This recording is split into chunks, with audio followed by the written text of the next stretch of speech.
Freedom of speech को crush कर देंगे, आप डिसेंट को नहीं अलाउ करेंगे, एक्टिविस्ट को जेल में डाल देंगे, तो लोगों का गुस्सा अंदर अंदर बढ़ता जाता है और फिर जब वो फूटता है तो उसका कोई भी रूप हो सकता है। न्यायपालिका का फेलियर है कि आज तक इन्होंने नेशनल सिक्योरिटी एक्ट को अनकॉन्स्टिट्यूशनल डिक्लेयर नहीं किया।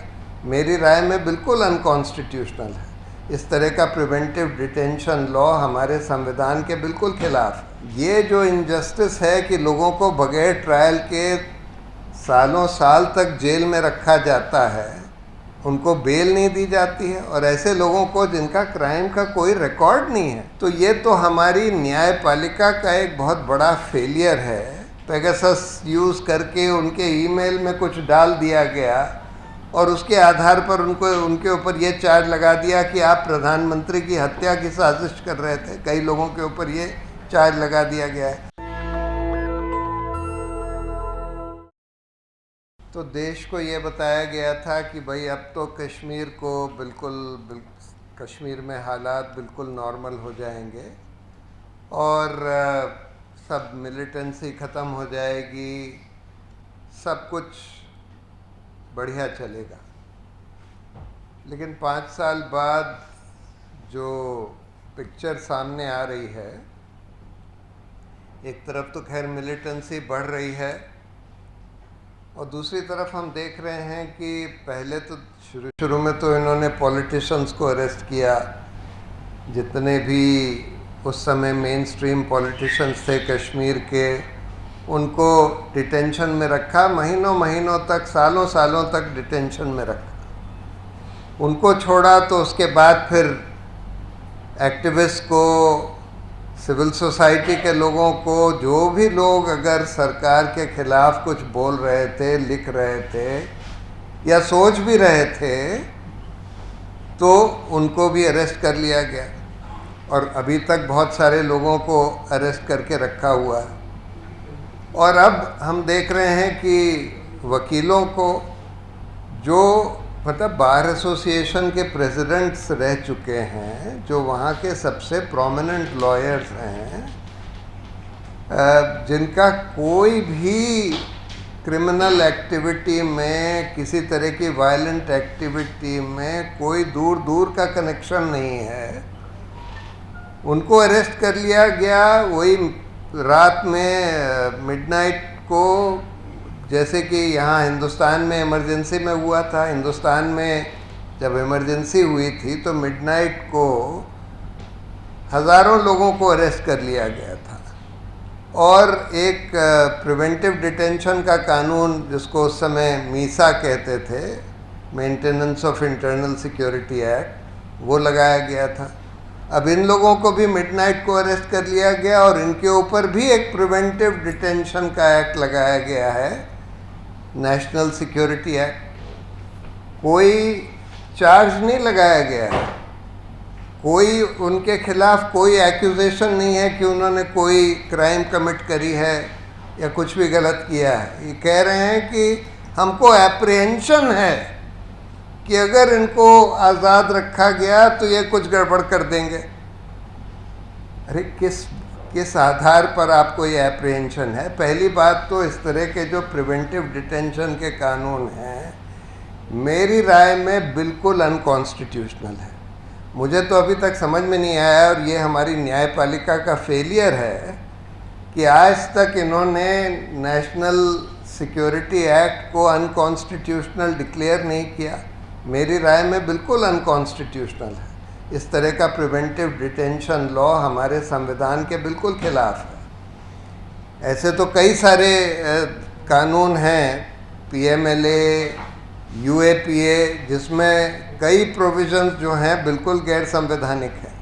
और अभी सुप्रीम कोर्ट ने मनीष सिसोदिया के केस में एक अच्छा जजमेंट दिया, जिसमें ये बोला है कि भाई ये पीएमएलए और यूएपीए में ये तो आपने लिख दिया है कि भाई बेल तब तक नहीं दी जाएगी जब तक ट्रायल कोर्ट ये ना कह दे कि भाई इसके खिलाफ कोई प्राइमा फेसी केस नहीं है।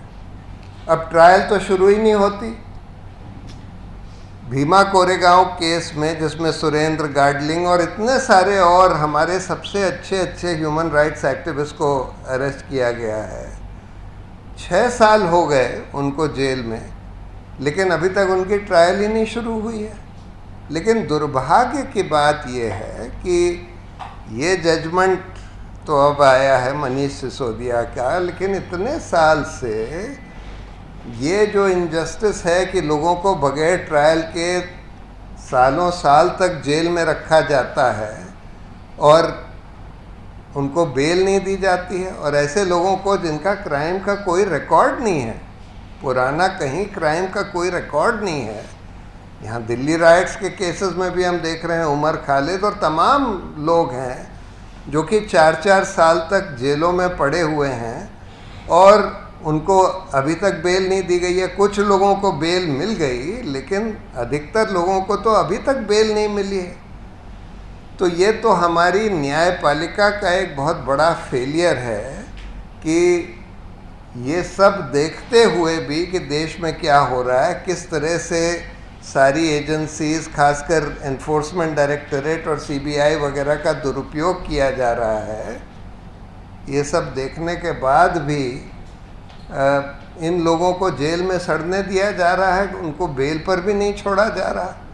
वैसे तो ये बहुत सारे केसेस ऐसे हैं जो क्वॉश करने लायक थे, अब तक क्वॉश हो जाने चाहिए थे। भीमा कोरेगांव का तो बिल्कुल एब्सर्ड केस है इन लोगों के खिलाफ, जिसमें पेगासस यूज़ करके उनके ईमेल में कुछ डाल दिया गया और उसके आधार पर उनके ऊपर ये चार्ज लगा दिया कि आप प्रधानमंत्री की हत्या की साजिश कर रहे थे। कई लोगों के ऊपर ये चार्ज लगा दिया गया है। तो ये सब यही दिखाता है कि मौजूदा सरकार जो है सिर्फ कश्मीर में ही नहीं, पूरे हिंदुस्तान में किस तरह से ह्यूमन राइट्स को, फ्री स्पीच को, डिसेंटर्स को का मुंह बंद करना चाहती है। और कश्मीर में तो ये बहुत ही अति पर चला गया है कि जहाँ पर आप फॉर्मर प्रेसिडेंट्स, दो former presidents Jammu and Kashmir bar association के, उनको आपने प्रिवेंटिव डिटेंशन में अरेस्ट कर लिया। तो मतलब बहुत ही दुर्भाग्य की बात है, बहुत ही तब इसको हम कह सकते हैं बहुत ही घिनौनी हरकत है सरकार की तरफ से।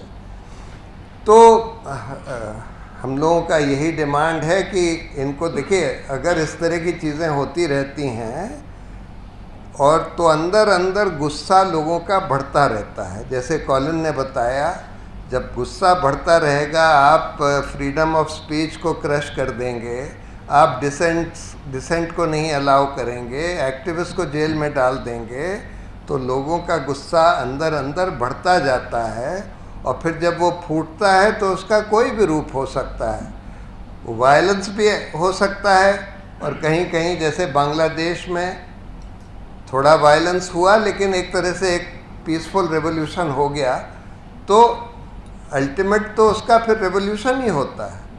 तो इसलिए भारत सरकार को ये बात समझनी चाहिए कि जो वो वहाँ कश्मीर में कर रहे हैं, जिस तरह से इतने सारे बिल्कुल बेकसूर लोगों को जेल में डाल दिया गया है सिर्फ इसलिए कि वो सरकार का कुछ विरोध करते हैं, ये बहुत काउंटर प्रोडक्टिव होगा और इससे आखिर में जाकर सरकार को भी और पूरे देश को उसका नुकसान भुगतना पड़ेगा। तो हम लोगों की तो यही डिमांड है कि भाई सरकार इनको तुरंत रिलीज़ करे, और अगर सरकार नहीं रिलीज़ करती है तो न्यायपालिका इसका संज्ञान लेकर इनको तुरंत रिलीज़ करवाए, चाहे वो इनका डिटेंशन क्वॉश कर दे किसी भी ग्राउंड पर कि उनको ग्राउंड्स ऑफ अरेस्ट नहीं बताए गए, या फिर ये एनएसए अनकॉन्स्टिट्यूशनल है या एनएसए का एप्लीकेशन इलीगल है इस केस में, किसी भी आधार पर, लेकिन और या फिर बेल दे कम से कम।